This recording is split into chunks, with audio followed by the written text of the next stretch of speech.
सिलीगुड़ी के रामकृष्ण मिशन की जमीन पर कब्जा करने की कोशिश और सुरक्षा कर्मियों की पिटाई का आरोप।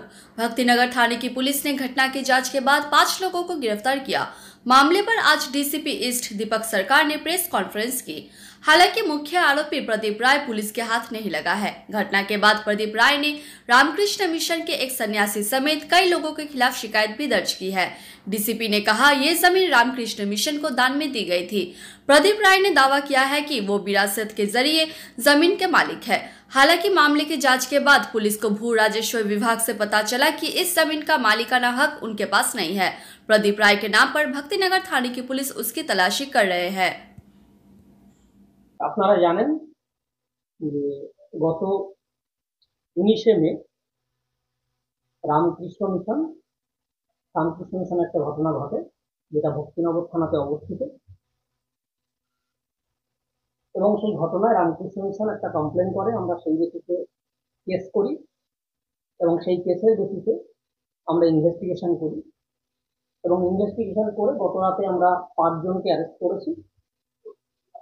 শম্ভু দাস, দেবাশিস সরকার, শম্ভু মাহাতো, শ্যামল বৈদ্য, এরা সব ভক্তিনগর থানা এলাকাতেই বাড়ি। আরেকজন হচ্ছে রাজীব বসাক, যার বাড়ি মাটিকারা থানায়। রামকৃষ্ণ মিশনের মূল অভিযোগ যেটা ছিল সেটা হচ্ছে রাত্রেবেলা 3টে সাড়ে 3টের দিকে প্রদীপ রায় বলে একজন এবং আরো 10-12 জন সেখানে ঢোকে এবং রামকৃষ্ণ মিশনের কিছু লোকজন ওখানে ছিল, যাদেরকে ভয় দেখায়, মারধর করে এবং কিছু মোবাইল স্ন্যাচ করে নিয়ে যায়। আর কিছু সিসিটিভি ছিল সেগুলো নাকি ড্যামেজ করে। তো আমরা একটা ইনভেস্টিগেশন করার পরে আমরা সেই মোতাবেক ব্যবস্থা নিই এবং যারা এর মধ্যে জড়িত ছিল আমরা তাদের মধ্যে 5 জনকে অলরেডি আইডেন্টিফাই করে অ্যারেস্ট করেছি এবং আরো আইডেন্টিফিকেশন চলছে, আরো অ্যারেস্ট হবে। এর মধ্যে যেটা ইনভেস্টিগেশন করতে গিয়ে আমরা পাই সেটা হচ্ছে যে মেন অ্যাকিউজ আছে এই কেসে প্রদীপ রায়, তিনি একটি কেস করেছেন, সিভিল কেস, যেটাতে উনি দাবি করেছেন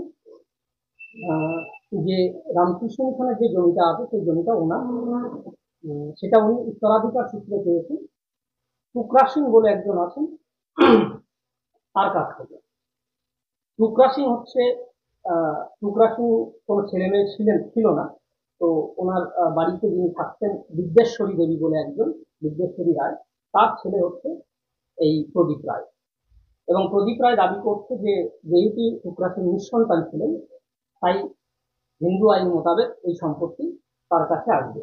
বাট ডিউরিং ইনভেস্টিগেশন আমরা সমস্ত দিক খতিয়ে দেখে যেটা পেলাম সেটা হচ্ছে টুকরা সিং অনেক আগেই জমি বিক্রি করে দিয়েছিলেন হারদোয়াল সিং গিল বলে এক ভদ্রলোকের কাছে, এবং হারদোয়াল সিং গিল জমি বিক্রি করেছিলেন এসকে রয় বলে আর এক ভদ্রলোকের কাছে, এবং এসকে রয় বলে যে ভদ্রলোক আছেন উনি গিফট করেছিলেন রামকৃষ্ণ মিশনকে। এবং অ্যাজ পার কোর্ট অর্ডার এই জমির বর্তমান মালিকানা যেটা আমাদের কাছে আপডেট আছে সেটা হচ্ছে রামকৃষ্ণ মিশন। প্রদীপের দাবি একদমই নয়। এখনো পর্যন্ত আমরা যেটা পেয়েছি প্রদীপের দাবি কোনোভাবেই ঠিক নয়, যেটা আমরা এখনো পেয়েছি। এবং এই জমিটা ল্যান্ড রেকর্ড ওয়াইজ এখনো টুকরা সিং এর নামে আছে, যেহেতু এখনো মিউটেশন হয়নি। তো রামকৃষ্ণ মিশন অলরেডি প্রসিড করেছে ফর মিউটেশন এবং as per court order mutation within 1 month হয়ে যাওয়ার কথা, যেটা আমরা কোর্ট অর্ডার পেয়েছি।